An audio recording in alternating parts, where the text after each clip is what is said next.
Pour les besoins de l'adaptation cinématographique, certains détails ont dû être changés. Cependant, l'histoire qui suit est authentique et le déroulement est identique à la réalité.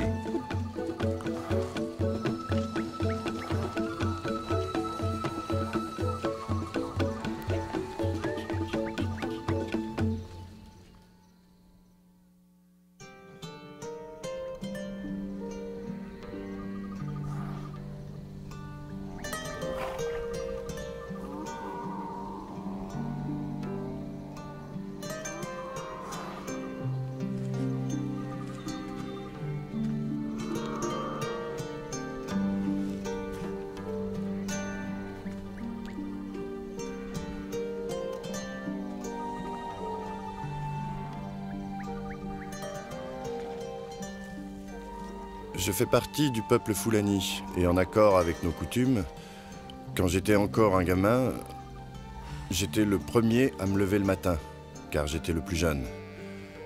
J'allais ramasser du bois, je faisais un feu pour le troupeau, car la fumée éloignait les mouches qui n'arrêtaient pas d'ennuyer les animaux. Après, j'allais dire bonjour à mes parents. Ensuite, je prenais une calebasse séchée et j'allais traire les vaches. Quand j'avais fini, je devais relâcher les veaux pour qu'ils retrouvent leur mère. Après, j'assemblais le troupeau et je l'emmenais paître. Selon nos coutumes, c'est le devoir d'un fils de faire paître le troupeau. Sinon, ce fils est considéré comme inutile. C'était donc mon devoir.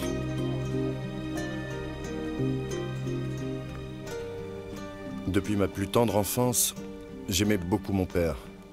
Et tout ce que faisait mon père, je voulais le faire aussi. S'il priait, alors je priais aussi avec lui. Tout au fond de mon cœur, je voulais honorer Dieu et mon père de mon mieux. En grandissant, cette volonté de leur plaire devint plus forte.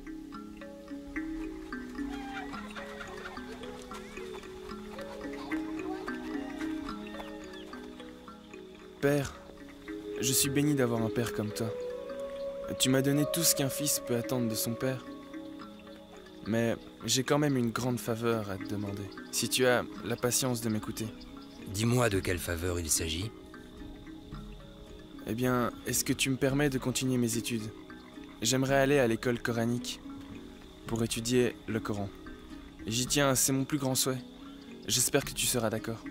Tu as autre chose à me demander? Non, père. Bien. Oui, mon fils, je suis tout à fait d'accord. Tu iras étudier à Bochi avec le cheikh Ibrahim. Voilà. Merci, père. Qu'Allah te vienne en aide et que sa paix puisse toujours te guider. Amen, père. Alors, prépare tes affaires. J'y vais, père. Bien. Merci encore. J'y vais tout de suite.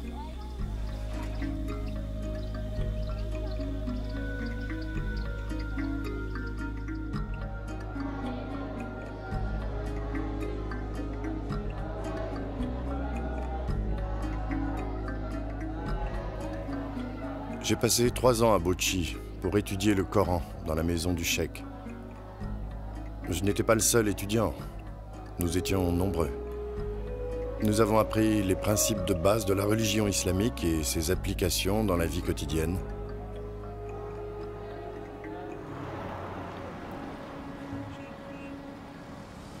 De là, je me suis rendu à Gombe, où j'ai encore passé 2 ans à étudier l'islam. C'est à Gombe que j'ai enfin compris comment on devait interpréter le Coran. Ensuite, 2 ans à Maïdougouri pour continuer. Quand je suis finalement arrivé à Zaria, je lisais et écrivais l'arabe. Je suis resté 1 année à Zaria où j'ai fait des études approfondies sur l'islam. À la fin de mes études à Zaria, j'avais 22 ans.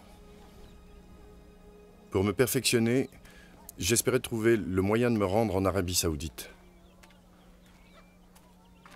Mais c'est à ce moment-là que mon père me demanda de revenir à la maison.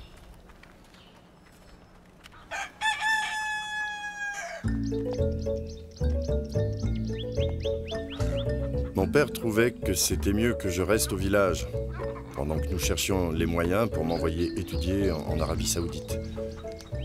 Et il pensait que je devais me marier avant de partir pour un autre pays. C'est pour cette raison qu'il m'avait rappelé à la maison. Je ne pouvais plus voyager, je devais rester au village. J'y ai passé 1 an. Une année pendant laquelle j'ai retrouvé mon travail de gardien de troupeau.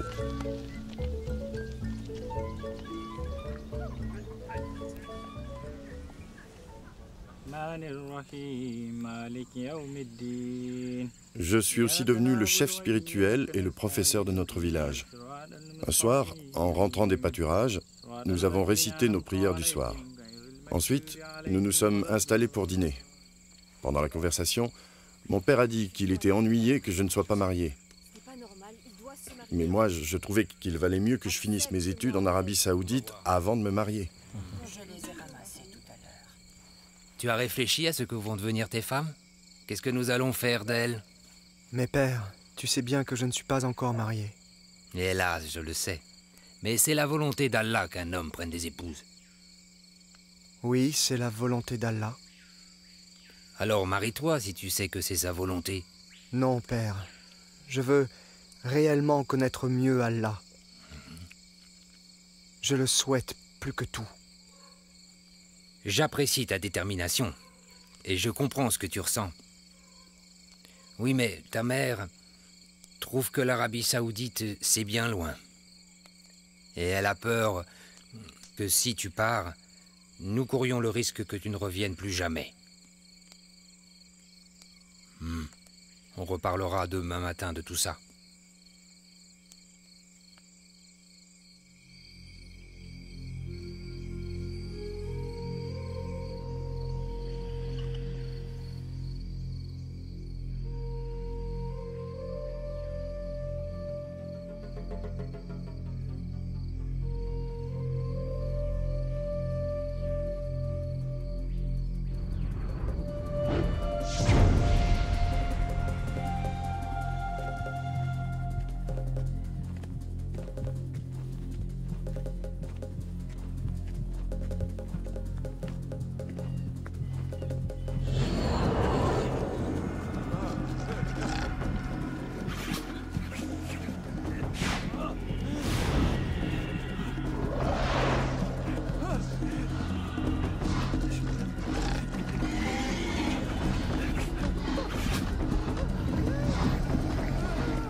À l'aide! Au secours! Au secours! Après ce rêve, qui m'avait bouleversé, je ne pouvais plus dormir. Je suis resté assis sans bouger toute la nuit. D'abord, je voulais en parler à mon père, et puis je me suis dit qu'il valait mieux ne pas lui en parler. Ce matin-là, je n'ai rien fait. J'ai pris un peu de repos. Le soir venu, on a récité nos prières, ensuite on a mangé en bavardant comme d'habitude. Et après, toute la famille s'est retirée dans les cases pour dormir. Comme tous les autres, je me suis aussi rendu chez moi. Dès que je me suis endormi, j'ai fait le second rêve immédiatement.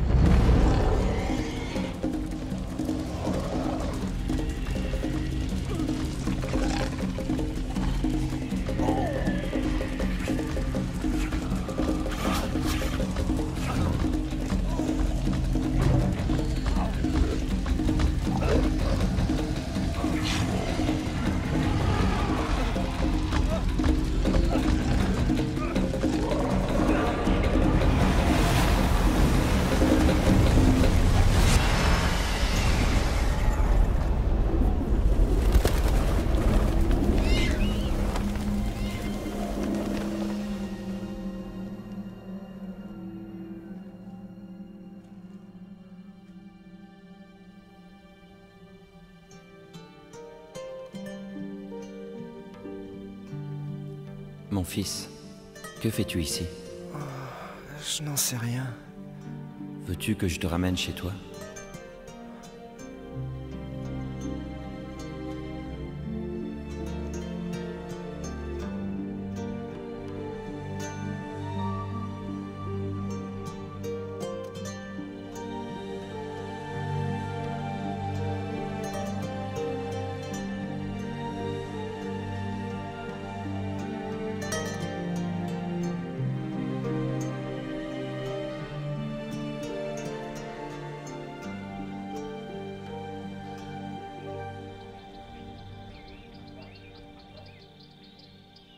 Mon cher fils, je t'aime.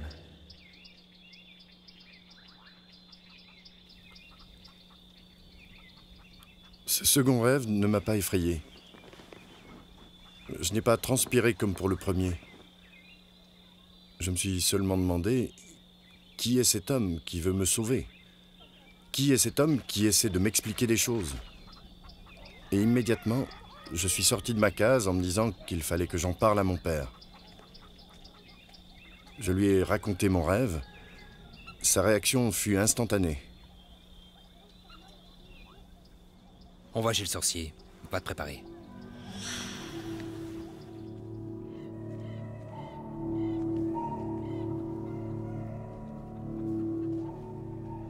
As-tu apporté une noix de cola? Oui, j'en ai une. Tiens.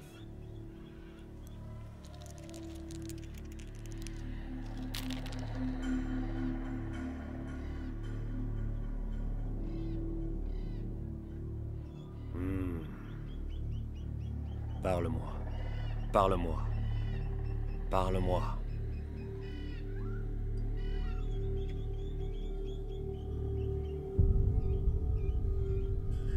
Prends-en un.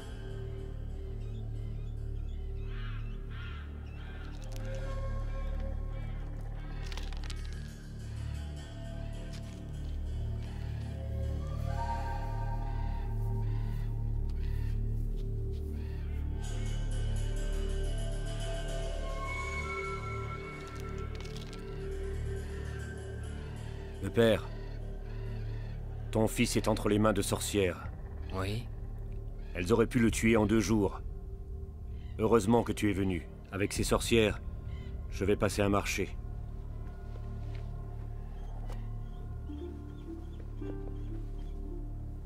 Tu vois ceci? Oui. Passe-le sur sa tête, Oui. avant qu'il aille dormir. Bien. Quant à celui-là, il faut le moudre et l'utiliser comme de l'encens le soir dans sa case. Si Dieu le veut, ce rêve disparaîtra et ne reviendra jamais. Ce rêve, il ne le fera plus jamais? Non, il ne reviendra jamais. Jamais. Parfait. C'est fini. Bien. C'est déjà fait? Oui, oui, C'est fait. Merci. ce n'est rien. Je suis très reconnaissant. Au revoir. Merci encore. Yalunda. Yalunda.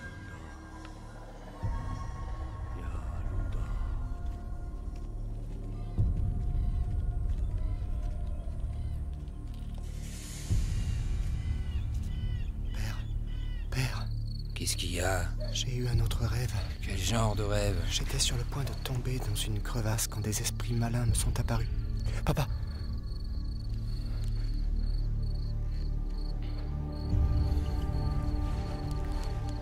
L'un d'entre eux avait des crocs et de longues griffes. Il a dit que si je ne sautais pas dans la crevasse, un lion se trouvant derrière moi me tuerait.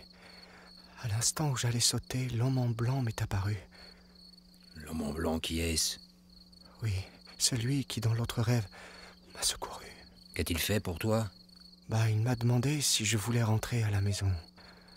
J'ai dit oui, alors il a demandé si je voulais qu'il m'aide.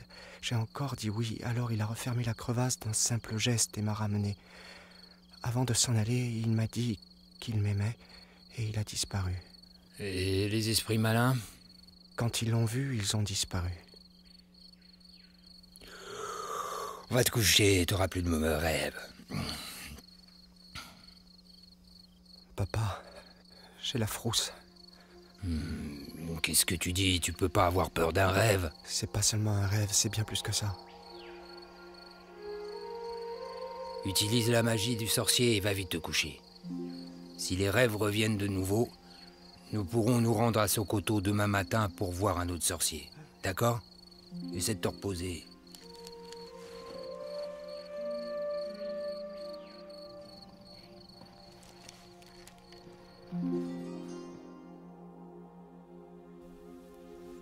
La nuit suivante, j'ai fait un autre rêve, et les 6 nuits qui suivirent aussi.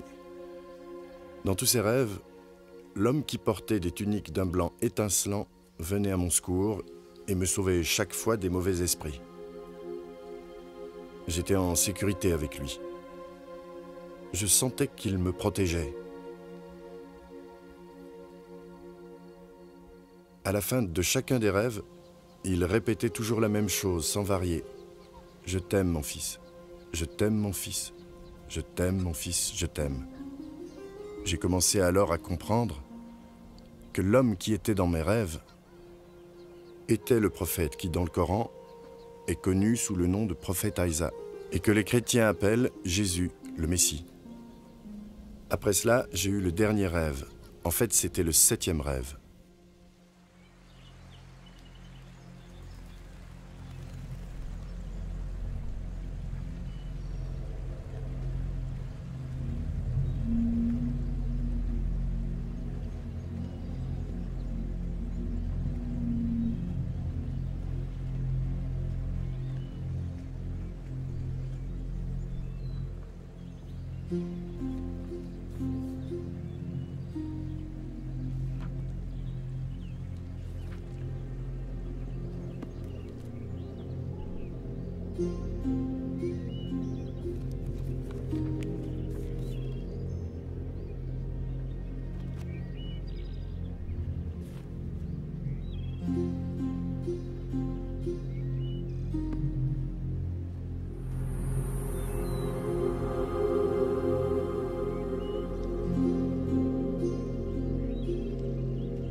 Dis-moi, qu'est-ce que tu lis, mon fils? Un livre que je ne comprends pas. Tu as besoin que je t'aide à le comprendre? Oui, si vous voulez.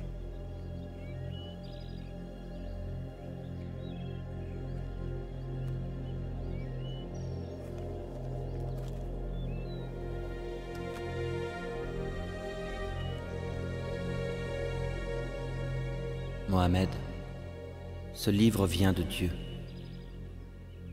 Il contient sa parole. Tous les versets ont été inspirés par Dieu lui-même. Venez à moi, vous qui êtes fatigués et chargés, et je vous donnerai du repos. Prenez mon joug sur vous et recevez mes instructions, car je suis doux et humble de cœur, et vous trouverez du repos pour vos âmes, car mon joug est aisé et mon fardeau léger. As-tu déjà entendu parler du chemin, de la vérité et de la vie? Non, jamais entendu. Je suis le chemin, je suis la vérité, je suis la vie. Personne ne peut arriver au Père s'il ne passe par moi. Qui es-tu? Tu me connais sous le nom de prophète Isa. Je suis venu à toi pour te donner la vie éternelle. Si tu me reconnais en tant que ton sauveur et ton Dieu, tu deviendras un enfant de Dieu. Parce que Dieu a des enfants? Les enfants de Dieu sont nés de son esprit. Les enfants de Dieu ne sont pas nés de la chair. Est-ce que tu crois en Dieu? Oui, je crois en Dieu. Si tu veux le salut, crois aussi en moi. Ce monde t'apportera de nombreuses épreuves. Mais réjouis-toi. J'ai triomphé de ce monde. Aimerais-tu me recevoir? Oui, je veux te recevoir.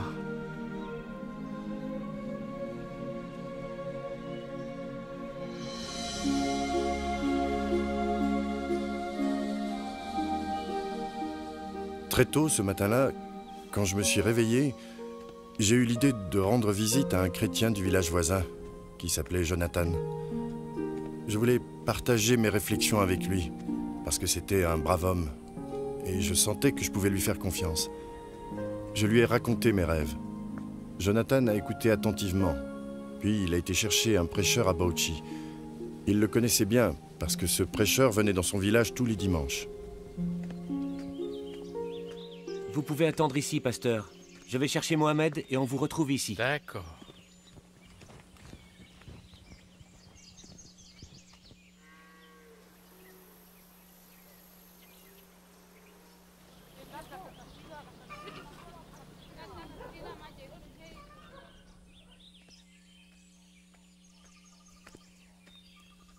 Voilà, Tu es de pasteur. retour? C'est bien. Et Mohamed? Il est là. Ah, c'est lui. Oui, je vous présente Mohamed. Bonjour. Pasteur? Approche, sois le bienvenu. Merci, pasteur. Mohamed, Pasteur? tu me parais bien brave. Ton ami Jonathan m'a parlé des rêves que tu fais. J'aimerais que tu me racontes ces rêves toi-même, en détail. C'est vrai, pasteur. Dernièrement, j'ai fait plusieurs rêves qui me font peur. Des personnes habillées en noir m'ont tourmenté dans ces rêves. Elles voulaient me tuer. J'ai craint pour ma vie. Chaque fois, j'ai été sauvé par un homme vêtu tout en blanc. Il dit que je le connais comme étant Aïsam, mais qu'il est... Le chemin est la vérité et qu'on ne peut pas aller au Père sans lui. Il m'a aussi demandé de le recevoir. J'ai raconté au pasteur tout ce qui s'était passé dans mes rêves. Tu dois le recevoir dans ton cœur, en tant que Dieu et Sauveur. Il a compris tout de suite que je ne pouvais plus me permettre d'attendre et accepter Jésus comme mon Dieu et mon Sauveur. Es-tu prêt à accepter l'invitation qu'il t'a faite pour le recevoir dans ton cœur? Réfléchis, Mohamed.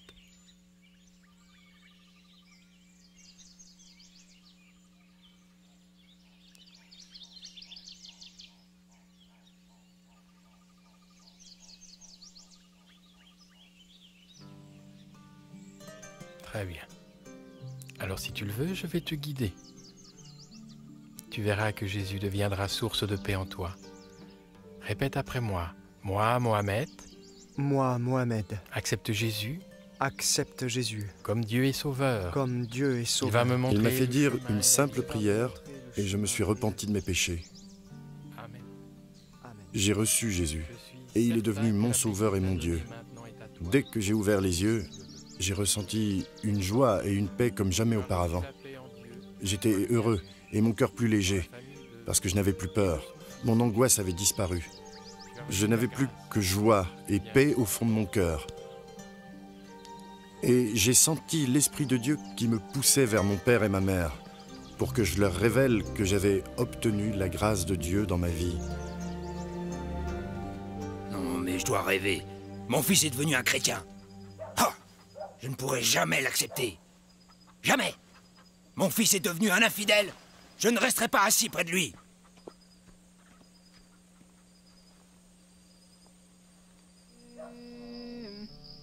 الله أكبر الله سمع الله لمن حمده ربنا الله أكبر الله.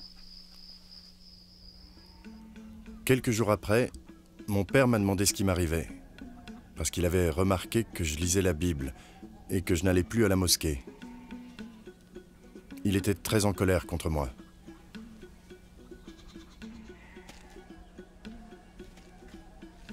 Ce genre de choses n'est jamais arrivé dans notre famille avant aujourd'hui, je te préviens. Je vais faire en sorte que ça ne se reproduise plus. Alors je te donne seulement 2 options. Ou tu renonces à Jésus, ou tu quittes ma maison sans tarder, à tout jamais. Tu es mon père. Tu sais que je t'aime et que j'ai du respect pour toi. Crois-moi, je n'ai pas l'intention de te faire du mal ou te porter préjudice. Il faut cependant que je te dise que je vais continuer dans la voie que je crois juste et que je continuerai à vivre en chrétien jusqu'à ce que Jésus vienne me montrer où aller. Quand mon père se rendit compte qu'il ne pourrait pas me convaincre de renier ma foi, il incita toute la famille à me traiter comme un paria, Mohamed, jusqu'au jour où... sors de cette case, viens ici.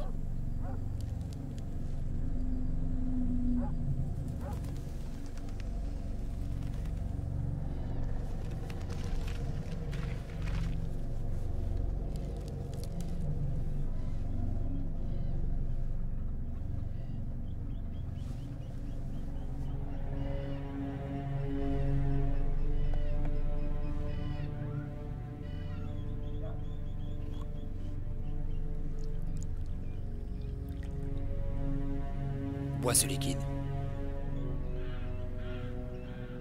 Tu veux vraiment que je boive ce poison?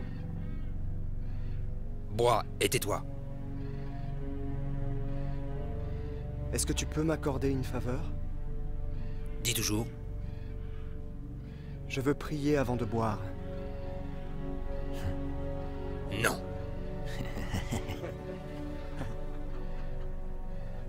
Oh, et puis j'en ai rien à faire. Si tu veux prier, prie, mais après, je veux que tu boives. Entends-moi, Jésus.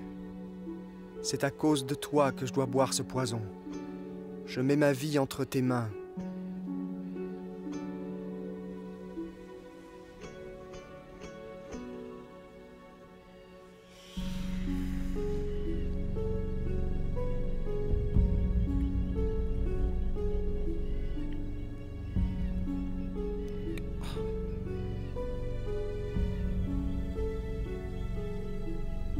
Va t'allonger. Mon père et la famille s'étaient réunis et avaient décidé de jeter mon corps dans la rivière dès que je serais mort. Ils attendaient tous ma mort. Je suis entré dans ma case, je me suis allongé et je me suis endormi. Je ne faisais aucune réaction au poison. Beaucoup plus tard, je me suis réveillé et je suis sorti pour aller vomir. Après, je me suis rendormi paisiblement. Tout allait bien. Très tôt, le lendemain matin, j'ai été le premier à saluer mon père, qui fut très contrarié de me voir vivant. Sur le champ, il est allé voir les responsables islamiques pour qu'ils arrêtent les chrétiens qui m'avaient converti. Les juges à qui on avait confié cette affaire ont posé ce verdict: donner la mort au coupable qui s'est converti. Vous connaissez tous le verdict des juges islamiques? Il va rester ici cette nuit et... Quand mon père rentra ce soir-là, il réunit toute la famille. Il avait pris sa décision et je devais être banni de notre village le lendemain matin. Il voulait surtout s'assurer d'une chose. Je veux que vous fassiez tout ce qui est nécessaire pour qu'on en finisse avec lui. Vous m'entendez?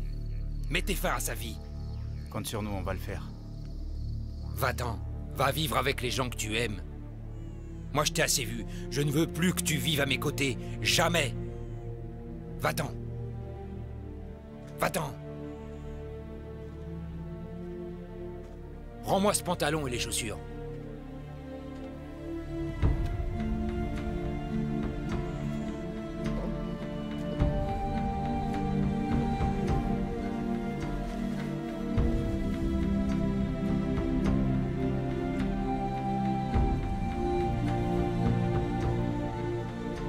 Fiche le camp.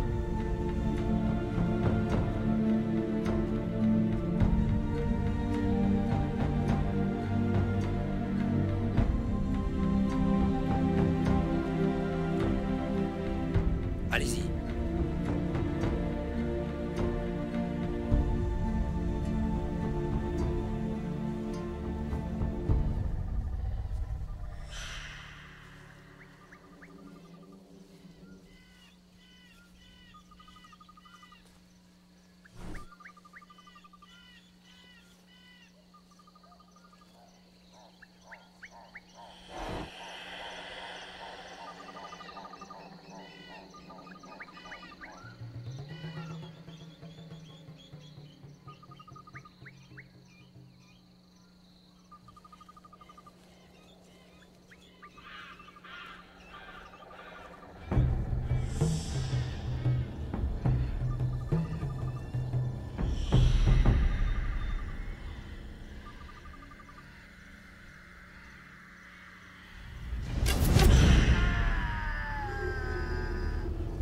Je me suis écroulé au sol en gémissant. J'avais été transpercé par une flèche au niveau de la hanche. La douleur était vraiment insupportable. Au point que j'en étais presque inconscient, je ne voyais plus rien. Cependant, mon esprit continuait de fonctionner et me disait qu'il fallait enlever cette flèche. Elle devait être empoisonnée, donc si je l'enlevais pas tout de suite, elle finirait par me tuer. Je savais ce que je devais faire, il me fallait juste le courage. Je ne pouvais pas me relever. J'ai tiré sur la flèche et j'ai réussi à la sortir de ma hanche. Mais à ce moment-là, l'hémorragie a commencé. Mais Dieu m'a envoyé un homme du village de Jonathan. Il chassait et se trouvait là par hasard. Cet homme connaissait mon histoire. Il savait que j'avais des ennuis avec mon père et toute la famille. Il m'a aidé à me rendre jusqu'à la piste. Il y passait des voitures assez souvent. Il m'a emmené et attendu au bord de la piste jusqu'à ce qu'une camionnette arrive. D'un geste, il l'a fait arrêter et j'ai été emmené dans une clinique.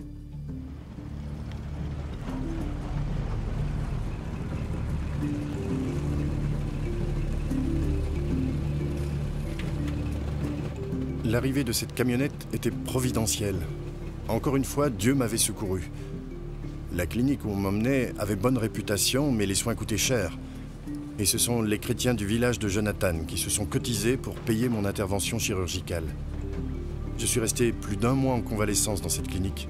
Ensuite, j'ai été accueilli au village de Jonathan où j'ai vécu pendant 18 mois. Mon père a fini par apprendre où je me trouvais. Et il a prévenu la charia. Les juges m'ont condamné à 6 mois de prison.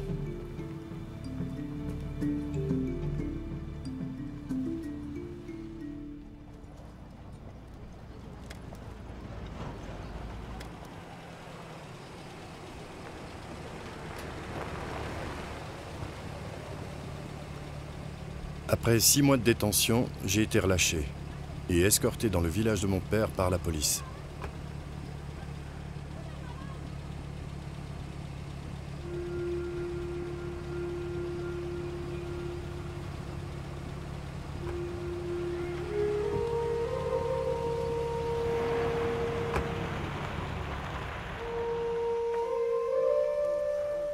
Dès mon retour à la maison, mon père réunit tous nos parents et leur expliqua qu'il fallait que je sois bien traité. Il espérait que s'ils étaient bons et gentils avec moi, j'oublierais que j'étais chrétien. De plus, il me promit 100 vaches et l'argent nécessaire pour avoir 3 femmes si je renonçais à Jésus. Il m'encouragea aussi à oublier le passé. Pendant 7 mois, je me suis de nouveau occupé du troupeau de mon père. Toute la famille croyait que j'étais rentré dans les rangs, que j'étais redevenu un des leurs.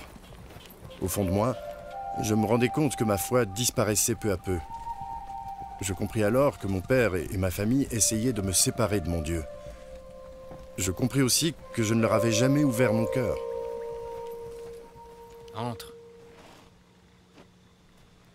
Bonjour, père. Bonjour. Tu vas bien? Ça va. Assieds-toi là.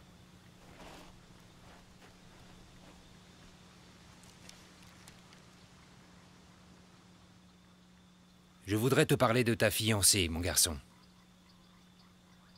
Tout est organisé, maintenant tout est prêt. Papa, je voudrais te remercier de tout ce que tu as fait pour m'aider. Cependant, j'ai encore besoin que tu fasses une chose pour moi. Dis ce qui te ferait plaisir. Tu l'auras. Papa, je vais te le dire, mais tu ne pourras pas satisfaire ce besoin. Seul Jésus le pourra. Mais qu'est-ce que ton Jésus peut faire que moi je peux pas faire? Vas-y, dis-le-moi. Papa, est-ce que tu peux me donner la vie éternelle?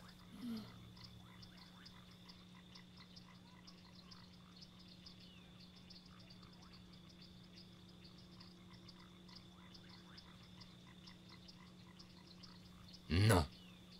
Je peux pas te donner la vie éternelle. Papa, comme tu ne peux pas me donner la vie éternelle, eh bien je reste avec Jésus parce que lui va me la donner.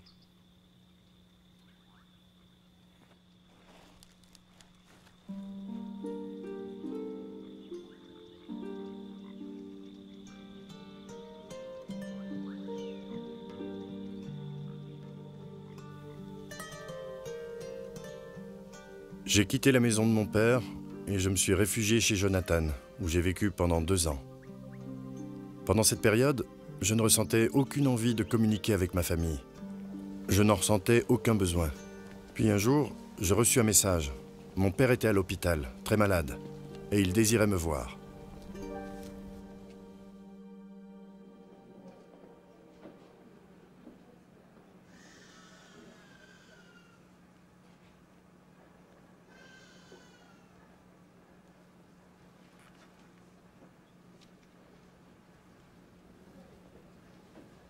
Père. Mon fils. Tu voulais que je vienne te voir? Je te demande pardon, mon fils. Te pardonner, papa? J'ai bien des torts envers toi. Par ignorance, j'ai mal agi. et tu ne m'as pas jugé. Papa, sache que je t'ai pardonné depuis longtemps. Que veux-tu dire, mon fils? Je n'ai jamais demandé que tu me pardonnes. Oui, c'est vrai, mais la Bible nous enseigne le pardon. Tu comprends?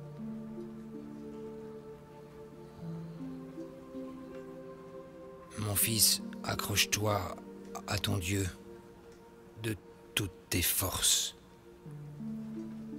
Si tu veux, il peut aussi être le tien, Père. Mon Dieu? Je ne comprends pas. Qu'est-ce que tu ne comprends pas, Père? Avec tous les péchés que j'ai commis, tu crois qu'il m'acceptera? Il est le Dieu d'amour. Il ne demande qu'une seule chose de toi. Ça coûte combien? Non, ça ne coûte rien. C'est un cadeau. Un cadeau, explique-moi. Grâce à Jésus, qui a racheté nos péchés, il suffit que tu l'acceptes comme ton sauveur et tu auras la vie éternelle. Tu veux bien l'accepter dans ton cœur? Oui, je désire recevoir ce cadeau. Tu veux bien qu'on fasse une prière tous les deux? D'accord. Répète après moi. Oui.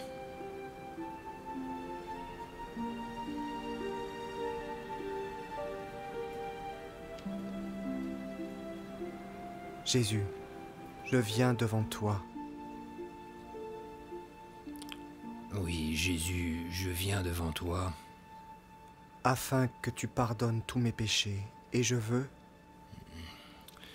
Afin que tu pardonnes tous mes péchés, et je veux...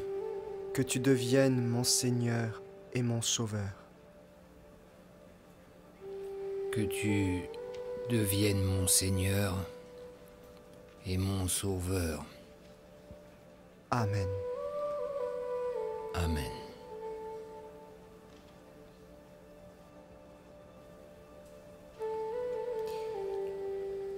Maintenant, je vais prier pour que tu guérisses.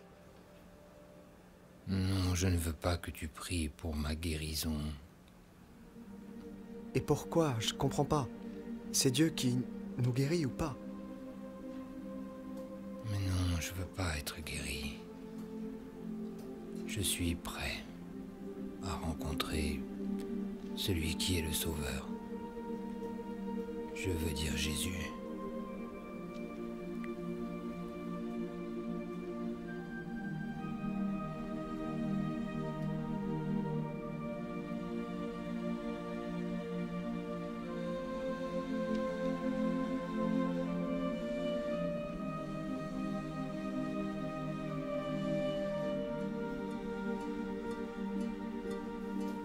Mon père est mort 3 heures après avoir prié avec moi.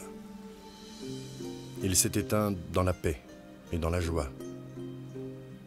Parce qu'il savait où il allait et qui il voulait connaître. L'espoir de rencontrer Jésus le fit passer de vie à trépas sans anxiété. Notre réconciliation effaça toutes les douleurs et les peines que nous avions connues. Dieu les fit disparaître. Et toi, mon ami, où en es-tu? Es-tu prêt à recevoir le pardon de tes péchés? Dieu est un Dieu de réconfort et d'espoir, un Dieu fidèle, un Dieu de justice et de vérité. Dieu est le chemin, la vérité et la vie, et c'est par lui que l'on reçoit la vie éternelle. Prépare-toi à le recevoir dans ton cœur. Laisse-le devenir ton Seigneur et ton Sauveur. Es-tu prêt, mon ami, dès aujourd'hui, à te repentir et à le recevoir comme ton Seigneur et Sauveur? Lui, il est prêt et il t'attend. Adresse-toi à lui maintenant. Il prendra soin de tous tes besoins. Il te rendra victorieux dans ta vie.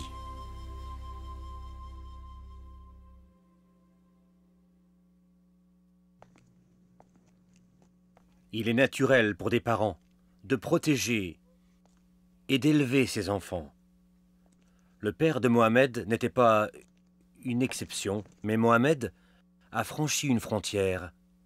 Et à ce moment-là, Mohamed a mérité la mort aux yeux de son père. Il a eu la possibilité d'adjurer, de se rétracter. Il ne put le faire, sa conscience ne lui permit pas. Il savait au fond de lui que l'expérience qu'il avait eue était bien plus qu'un rêve. Nous avons eu une vision totalement différente quand nous comparons la relation entre Mohamed et son père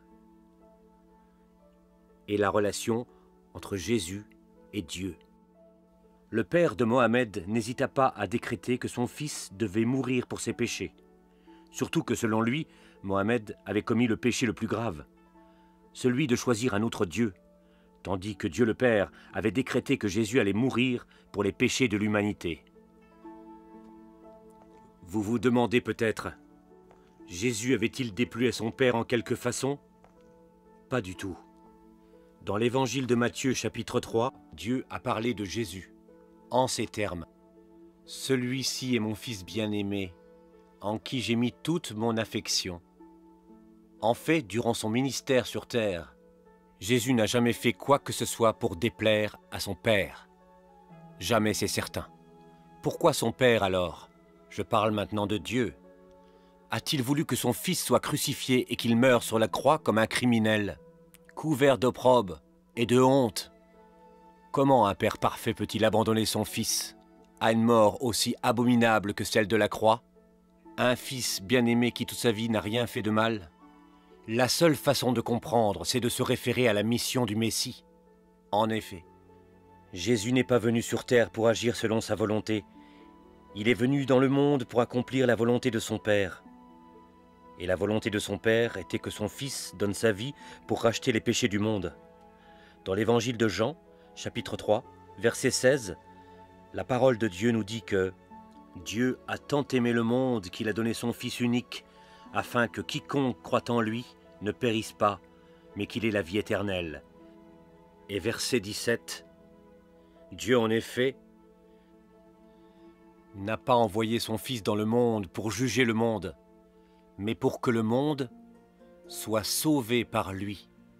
Dans le premier épître de Jean, chapitre 4, il nous dit que tout est amour, non pas celui que nous avons pour Dieu, mais celui que Dieu a pour nous. Rappelez-vous qu'il a sacrifié son Fils unique pour nous. Mes amis, Dieu nous a montré le chemin qui mène au paradis. Ce chemin ne passe pas nécessairement par nos bonnes actions ou par des gestes héroïques. Il ne passe pas non plus par un rêve ou une vision. Bien plus que nous l'avons vu, Dieu utilise parfois ce moyen pour nous faire entendre son message. Le chemin vers le salut, c'est la foi, foi en Jésus-Christ. Il a dit, en parlant de lui-même, qu'il était le chemin, la vérité et la vie, et que personne n'arriverait à son Père s'il ne passait par lui. Est-ce que vous avez le désir de plaire à Dieu? Voulez-vous l'assurance d'aller au ciel?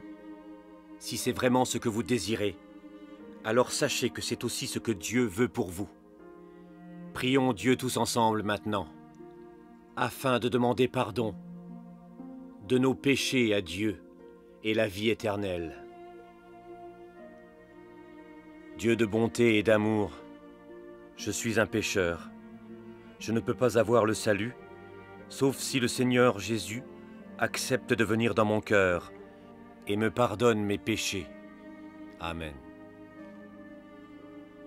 Si vous avez fait cette prière du fond de votre cœur, alors Dieu vous a pardonné tous vos péchés. Soyez donc les bienvenus au sein de la famille de Dieu.